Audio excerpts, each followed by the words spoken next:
새날에 우리에게 주신 하나님의 말씀, 새날에 우리는 하고 싶은 일이 아니라 성령에 따라 해야 할 일을 행해야 합니다. 이 말씀 가지고 오늘 귀한 말씀 여러분들과 함께 나누기 원합니다. 예수님께서 승천하시기 직전에 제자들에게 남기신 말씀, 그것은 유언과 같은 말씀 아닐까요? 그것은 사도행전 1장 8절에 있는 말씀이었습니다. 오직 성령이 너희에게 임하시면 너희가 권능을 받고 그리고 온 예루살렘과 유대와 사마리아와 땅까지 이르러 내 증인이 되라. 그리고 그 증인이 될 것이라. 주님께서 이렇게 말씀하셨단 말입니다. 그런데 여러분, 성경을 보면 12사도들이 예루살렘을 떠나지 않아요. 그들이 그 자리에 여전히 머물러 있습니다. 그러자 주님께서 어떤 일들을 행하시죠? 스데반의 순교를 통하여서 복음의 첫걸음을 삼으십니다. 유대교의 대박해를 통하여서 사도들을 땅으로 흩으시려고 주님께서 작정하시는 겁니다. 그런데요, 사도들은 여전히 예루살렘을 떠나지 아니하고 예루살렘 교회를 지키는 것만이 참된 믿음이고 하나님의 뜻으로 여기고 예루살렘을 목숨 걸고 지키는 모습이 성경에 기록되어져 있어요. 그래서 여러분, 온 유대와 사마리아와 땅끝까지 간다고 그랬는데 사마리아에 누가 갔느냐? 예수님과 함께 동행하였고 예수님으로부터 가르침을 받았던 사도들이 간 것이 아니라 빌립 집사가 맨 처음 가기 시작되었습니다. 우리가 알다시피 빌립으로 인하여서 사마리아 사람들이 복음을 받아들이게 되었어요. 유대인들이 이방인들 그리고 짐승처럼 여겼던 이 사마리아 사람들이 복음을 받아들였다. 이것은 그들에게 놀라운 소문이었습니다. 그리고 이 소식이 사도들에게 들려지자 그들의 심경에는요, 어떤 마음이 있냐면 복음이 전해짐으로 인한 기쁨이 아니라 그게 사실이야? 그게 정말이야? 정말 그런 일들이 일어났어? 그들의 마음 가운데 반신반의하면서 그들은 결국 그 소문의 진위를 확인하기 위하여서 베드로와 요한이 사마리아 땅에 들어가는 모습을 보게 되었습니다. 뭔가 여러분, 동기가 좀 다르죠. 뭔가 걸음의 의미가 다르지요. 뭐라고요? 온 유대와 사마리아 땅끝까지 이르라는 주님의 귀한 말씀에 순종하여서 움직이는 것이 아니라 그들이 마땅히 해야 할 일이라고 믿어서 사마리아 땅을 찾은 것이 아니라 사람들의 소문을 듣고 그 소문을 확인하기 위하여서 그들이 사마리아로 갔다는 이야기입니다. 그리고 그들은 사마리아로 가서 정말로 그들의 두 눈으로 똑똑히 확인하였습니다. 이게 소문이 아니라 사실 맞구나, 사실이네. 그렇게 확인한 뒤에 여러분, 그래도 그 사도들의 마음 가운데 감사하게도 어떤 일들이 있냐면 사마리아 그리스도인들 가운데 여전히 성령님을 받지 않은 사람들이 있는 것처럼 보여 그들을 향하여서 머리에 손을 얹고 성령님께서 임하시기를 기도했고, 그러자 동시에 성령님이 각 사람에게 임하시는 성령님의 임함의 모습이 겉으로 드러나기 시작했습니다. 근데 여러분, 한번 생각해 보시자고요. 성령님이 어떻게 임합니까? 성령님이 각 사람들에게 어떻게 임해요? 사도들이 안수할 때 성령님이 임합니까? 오늘 성경이 이것을 우리에게 질문하고 있어요. 일찍이 베드로는요, 사도행전 2장 38절을 통하여서 이렇게 이야기하고 있습니다. 한번 본문 열어보실까요? 베드로가 이르되 너희가 회개하여 각각 예수 그리스도의 이름으로 세례를 받고 그리고 죄 사함을 받으라. 그리하면 성령의 선물을 받으리니. 어떻게 성령의 세례를 받는다고 그랬어요? 회개해야 하고요. 그 다음에 세례를 받음으로 말미암아, 물세례를 받음으로 말미암아 죄 사함을 받으면, 그렇게 되었으면 성령을 선물로 받는다고 베드로가 이야기했어요. 그런데 언제나 성령이 이렇게만 임하는 것은 아닙니다. 사도행전 10장 44절에 의하면 이방인 백부장 고넬료의 집에서는요, 회개하는 역사 그리고 세례받는 일들이 그들에게 없었어요. 그런데도 그것에 모인 사람들이 하나님의 말씀을 듣다가 모두 성령을 체험합니다. 그럼 이것은 어떻게 된 일일까요? 바울이 사울이었을 때 말입니다. 이것은 상황이 더 역전됩니다. 하나님의 말씀을 듣기는커녕 오히려 자신의 생각으로 꽉 차서 자신의 의분으로 오히려 하나님께서 기뻐하시는 걸음이 아니라, 여러분 그의 걸음은 어떤 걸음이었습니까?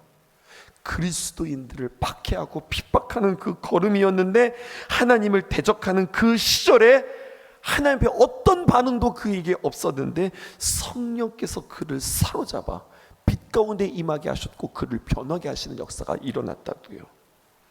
여러분, 이 세 가지의 사례를 통하여서 성경은 우리에게 오직 한 가지를 이야기해 줍니다. 사람이 하나님의 말씀을 받아들여 예수님을 나의 구주로 영접하고 세례받고 그리고 회개하는 이러한 여러 가지 일련의 과정을 통하여서 성령님의 역사가 그렇게만 일어나지 않는다는 이야기예요. 만약에 그렇다면은요, 사마리아 사람들이 하나님의 말씀을 받아들이고 예수님을 구주로 믿어 예수님의 이름으로 세례를 받았다는 것, 그 이전에 이미 성령님의 귀한 역사가 있었다는 사실을 우리가 볼 줄 알아야 합니다. 그러니까 무슨 이야기하는 거냐면 베드로와 요한이 착각하고 있는 거예요. 무슨 착각이냐? 그들 보기에는 이 사람들이 물 세례만 받았지 성령 세례를 못 받았다고 생각하는 거예요. 근데 여러분, 이러한 착각이, 오늘 말씀 잘 따라오셔야 됩니다. 이러한 착각 또한 성령님의 역사라고 하는 거죠. 오늘 우리가 성령님께서 어떻게 사도행전을 운행해 가시는가를 보실 수 있으셔야 하겠습니다. 성령님께서 역사하시는데 때로는 베드로와 요한의 오해도 주님께서 사용하시는 겁니다. 주님을 믿고 세례를 받도록 역사하시고서도 그것이 성령의 역사가 아닌 것처럼 보이게 하시는 것도, 이것도 하나님의 성령님의 특별한 역사라고요. 그럼 여러분 질문해 볼게요. 성령님의 이 특별한 역사, 오해를 하게 하신 이 역사는 누구를 위한 역사였을까요? 이 성령님의 특별한 역사는 사마리아 사람들을 위한 것이 아니라 바로 두 사도 베드로와 요한을 위한 역사였습니다. 앞에서 살펴보았듯이 이들은요, 예루살렘과 온 유대와 사마리아 땅끝까지 이르러 주님께서 내 증인이 되어다고 주님의 귀한 명령에 이들은 망각한 채 여전히 예루살렘을 떠나고 있는 거예요. 이것을 지키는 것이 하나님의 기쁨이라고 그들은 생각하는 거예요. 주님께서 스데반의 순교를 통하여서 초대교회의 박해를 통하여서 12사도를 흩으시려 하였지만, 그때에도 그들은 무엇을 고집하느냐? 예루살렘을 사수하는 것이 참된 믿음인 양 그들은 여전히 그 땅에 머물러 있음을 보게 되었어요. 그러니까 마침내 주님께서는 누구를 도구 삼으시는 겁니까? 빌립을 도구 삼으시는 겁니다. 사마리아 성을 먼저 복음화시키고 베드로와 요한을 보내시어서 그들을 기도할 때에 사마리아인들에게 이미 성령님의 강림이 이제 그들에게 이미 있었지만 그것이 가시적으로 보여지는 역사를 그들 통하여서 이루시고 있거든요. 이것을 통하여서 그들에게 천하게 여겼고 홀대했고 그들은 아니야 라고 생각했던 그들의 고정관념을 깨뜨리시고, 사마리아인에게도 성령께서 임하시는 것을, 그들 역시 하나님께서 사랑하시는 하나님의 귀한 자녀다, 이것들을 확인시키심으로 말미암아 사도들로 하여금 예루살렘에 머무는 것이 아니라 사마리아를 넘어 땅끝, 즉 이방 땅까지 펼쳐나아가는 복음의 전도를 기대하셨단 말입니다. 그렇다면 사도들은요, 이 사마리아의 이 경험을 통하여서 이들에게 성령님이 임하셨고 그들의 기도를 통해서 그 성령님의 임하심이 가시적으로 나타나는 것을 보아서 이제 우리는 주님의 귀한 감동과 성령님의 인도하심을 따라 이제 주님의 귀한 말씀을 이루어드리는 삶을 살아야 했단 말입니다. 여러분, 두 번째, 누구를 위하여서 성령이 임하셨는가? 성경은 우리에게 이것을 질문하고 있어요. 사도행전 8장 25절, 어제 마지막 말씀인데요. 그런데 이러한 귀한 역사가 있었음에도 불구하고 두 사도가 주의 말씀을 증언하여 말한 뒤에 어디로 돌아갑니까? 또다시 예루살렘으로 돌아갑니다. 사마리아인의 여러 마음에 그렇게 복음을 전하는 거예요. 그들의 발걸음은 또다시 자신들의 생각과 경험에 따라서 이방과 그리고 사마리아를 통하여서 이방으로 퍼져나가는 것이 아니라 다시 예루살렘으로 back to 투 예루살렘 하는 거예요. 가는 길에 고작 한 것이라고 하는 것은 예루살렘으로 돌아가는 길에 몇몇 사마리아의 마을에 그냥 복음을 전하는 일뿐이었습니다. 사마리아에서의 특별한 경험 때문에 사마리아인들에게 복음을 전하는 일들이 큰 어려움 없이 거부감 없이 복음을 전하는 일들이 되었지만, 사마리아를 디딤돌 삼아 발판 삼아 이방 세계로 뛰어들지 않았다는 거예요. 근데 보세요, 성령님의 감동은요, 그에게 감동하실 분 억지로 그 일들을 이루지 않으세요. 주님이 감동하세요. 그리고 그 주님의 귀한 감동에 우리로 하여금 결단하게 하고 선택하게 하여서 주님의 일들을 이루어 가시는 것이 하나님의 방법이거든요. 계속 주님은 가르쳐 주시는 거예요. 보여주시는 거예요. 감동시켜 주시는 거예요. 그런데 여전히 그들은 성령님의 감동이 있었으나 계속해서 자신들의 방법들을 선택하고 있더라는 이야기예요. 왜 그럴까? 왜 성령님의 귀한 감동이 그들에게 귀한 진리로 깨달아지지 못했을까? 그들의 처음의 걸음부터가 뭔가 잘못되었기 때문에 그렇습니다. 그들이 사마리아로 처음 발걸음을 옮겼을 때 그들은 복음 전함을 위함이 아니라, 앞에서도 이야기했지만 정말 그래? 그것에 정말로 하나님의 귀한 복음이 전해졌단 말이야. 그 이방인들도 예수님을 믿었다고, 복음이 그 사마리아 사람들에게도 이게 적용이 된다고, 이것을 확인하고, 그리고 그들이 그것들을 보고 싶어서 그렇게 사마리아를 방문했다고 하는 겁니다. 예루살렘을 지켜야 한다는, 그리고 그 사명감에 불타서 그들이 돌아오지요. 이 두 사도의 행보와 전혀 다른 한 인물이 이제 등장하고 있으니 그가 바로 빌립입니다. 성령님의 인도하심을 따라 본인들이 하고 싶은 일들이 아니라 해야 할 일들을 감당하는 한 인물이 오늘 성경에 기록되어져 있으니 그가 바로 빌립이라는 거예요. 빌립은 달랐어요. 요한과 베드로와 달랐습니다.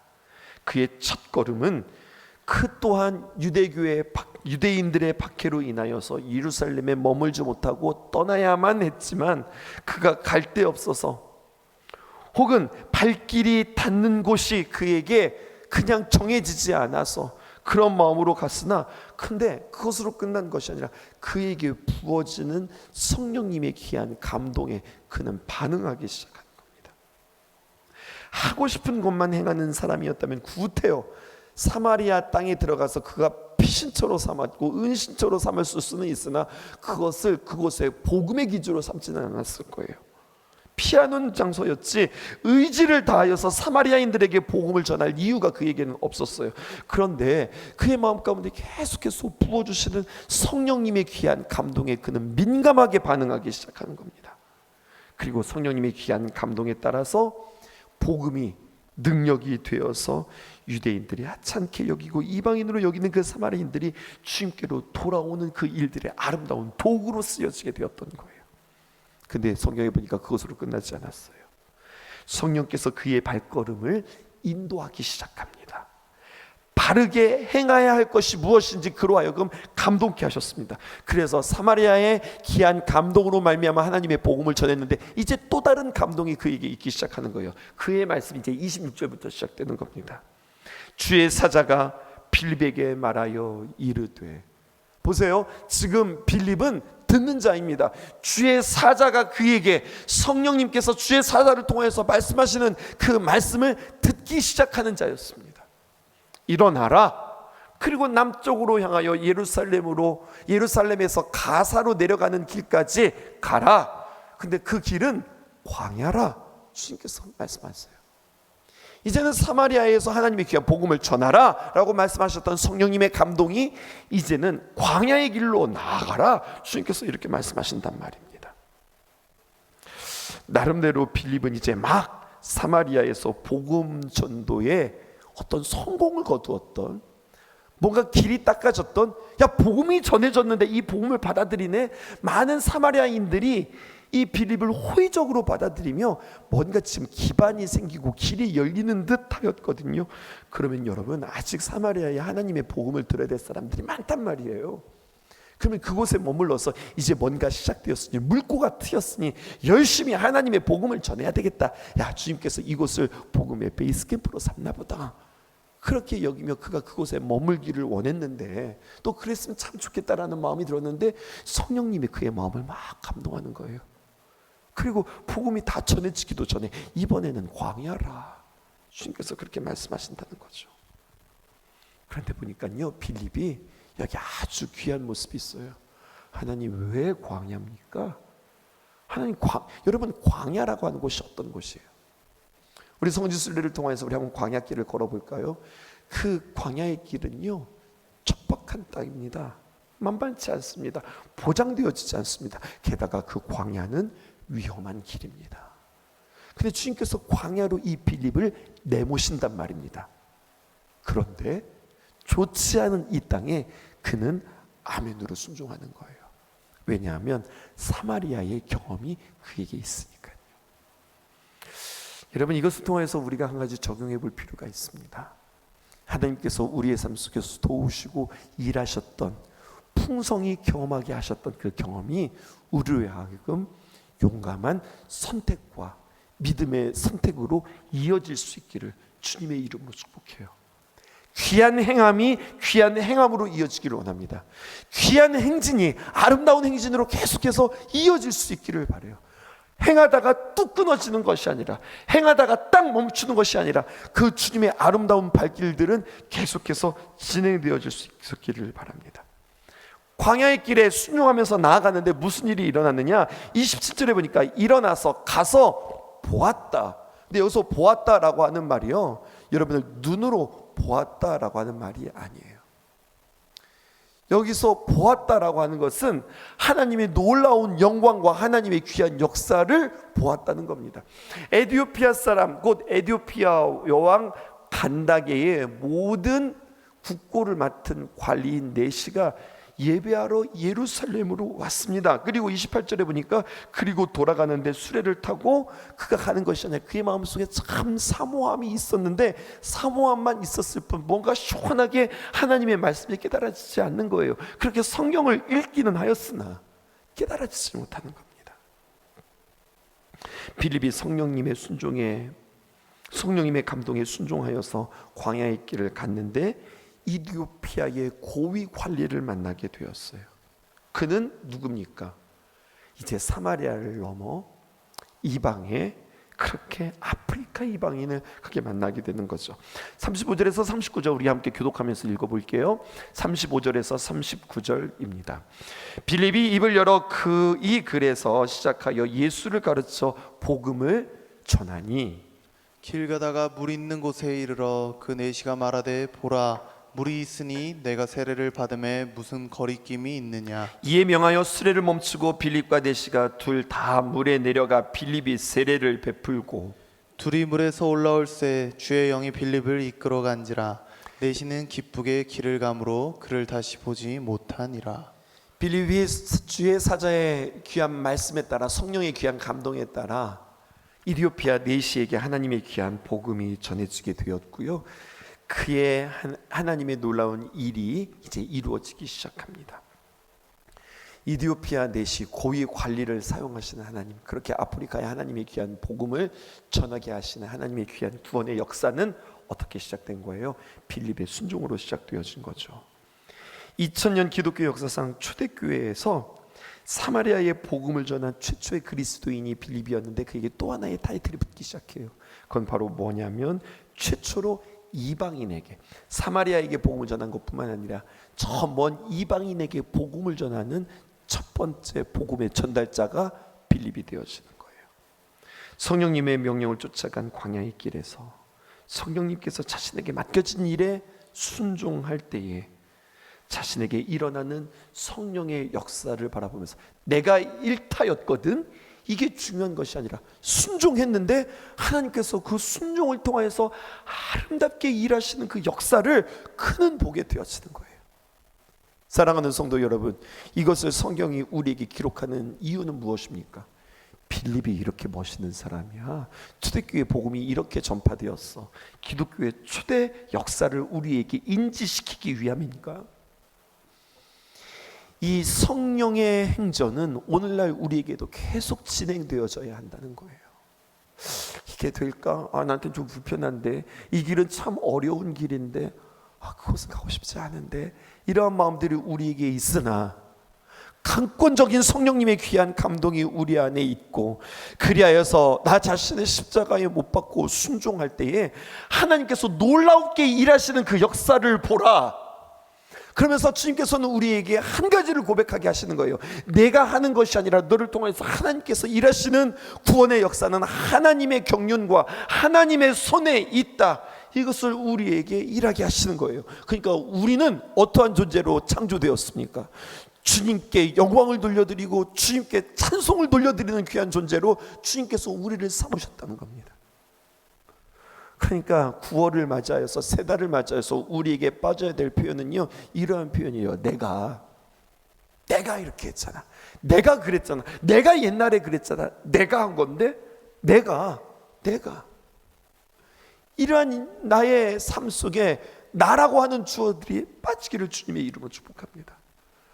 주님께서 도와주셨고, 주님께서 행하셨고, 주님께서 채워주셨고, 주님이 이루셨다. 모든 것이 단 하나도 예외 없이 모든 것이 주의 은혜라. 여러분, 이 고백이 9월 한 달 동안 우리의 삶 속에 넘쳐나기를 주님의 이름으로 축복합니다. 뿐만이 아니었어요. 40절 말씀은 이렇게 마무리되었습니다. 빌립은 아소도에 나타나 여러 성을 지나다니며 복음을 전하고 가이사라에 이르니라.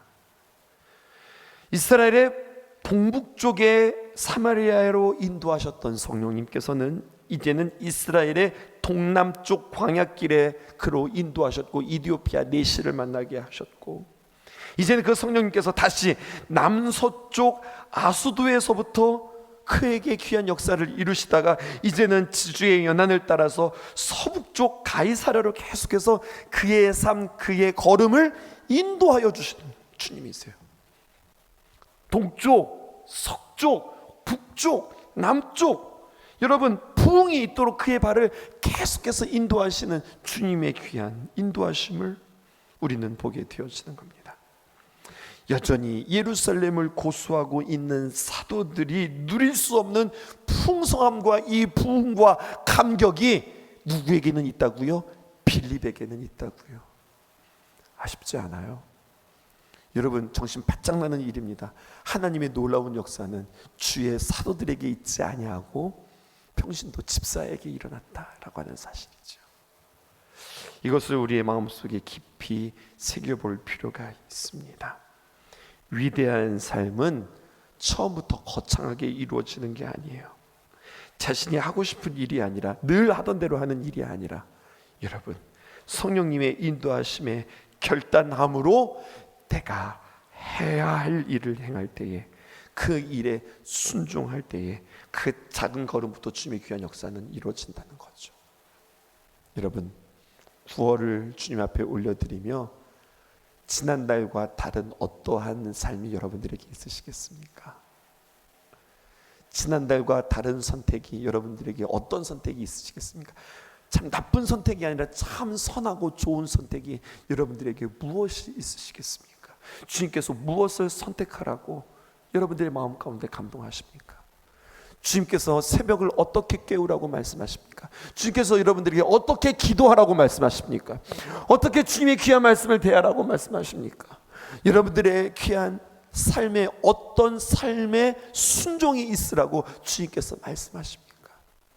어쩌면 지난달부터 계속해서 내 마음속에 들려주셨던 하나님의 귀한 말씀에 베드로와 요한처럼 그건 아니라고 내가 해야 할 일이 있고 내가 지켜야 할 일이 있고 내가 가야 할 일이 있다고 여전히 예루살렘만 고수했던 우리들의 모습은 아닌지 돌이켜 보아야 할 것입니다. 성령께서 아름다운 일들을 이루십니다.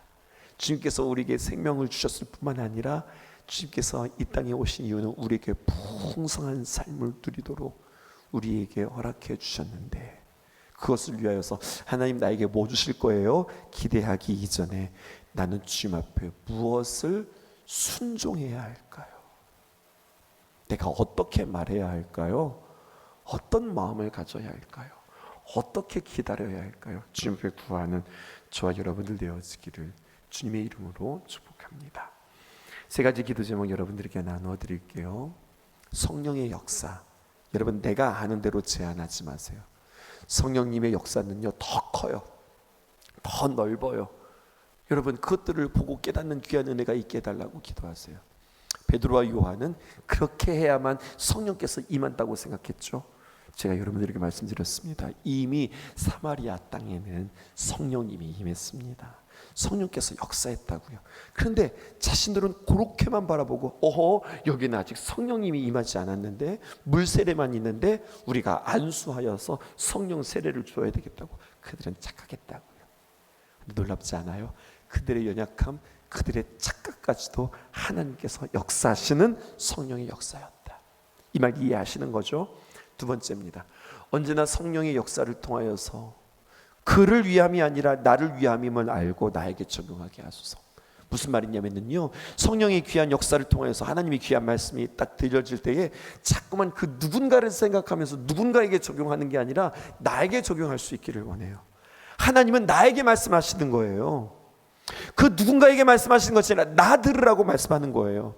예배는 하나님과 나와의 둘만의 관계입니다. 그래서 내가 들으셔야 합니다. 그렇게 나에게 적용할 수 있기를 바라요.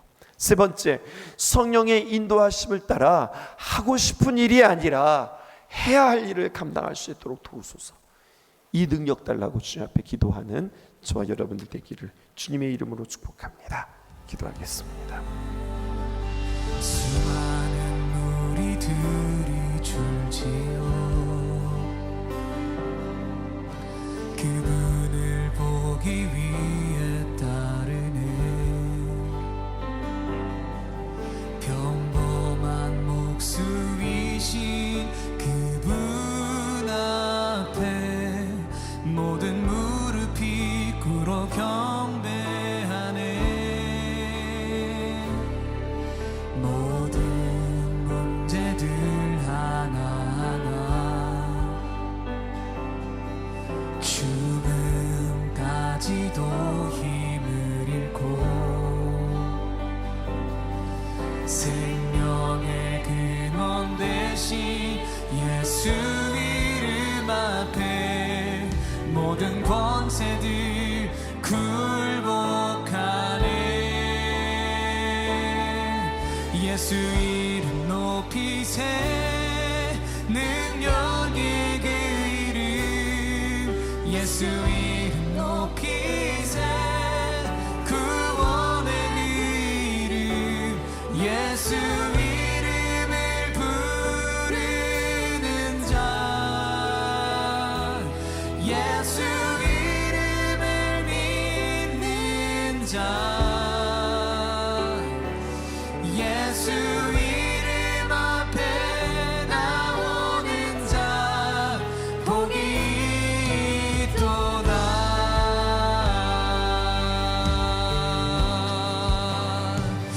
아멘. 우리 다시 1절로 고백하겠습니다. 수많은 무리들이 줄지어 그분을 보기 위해 따르네.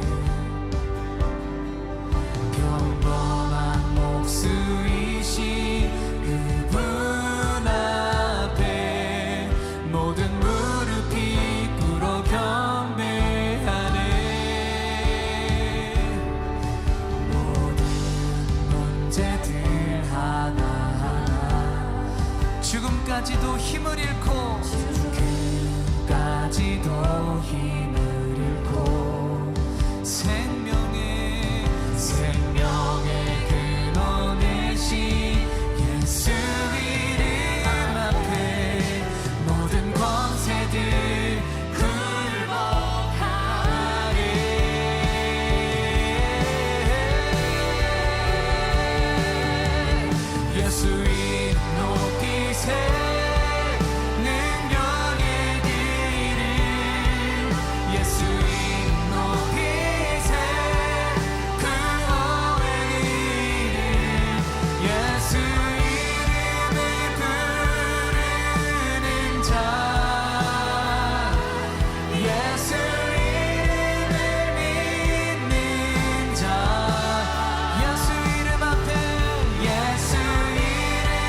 보호자 대신 그분 앞에 나의 무릎을 꿇어 경배하네.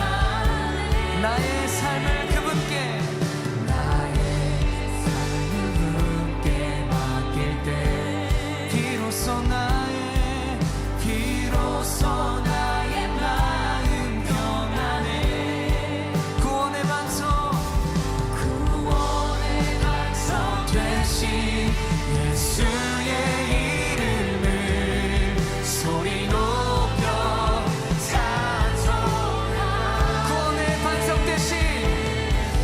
구원의 반석 되신 예수의 이름을 소리 높여 찬송. 우리 한 번 더 고백할까요? 구원의 반석 되신 예수 이름 앞에 소리 높여 찬송하네.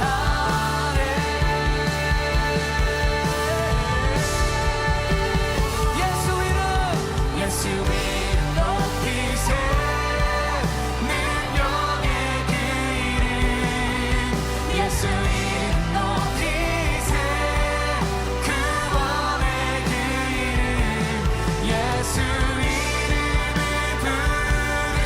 부르는 자. 예수 이름을 믿는 자. 예수 이름 앞에 나오는 자 복이 있도다.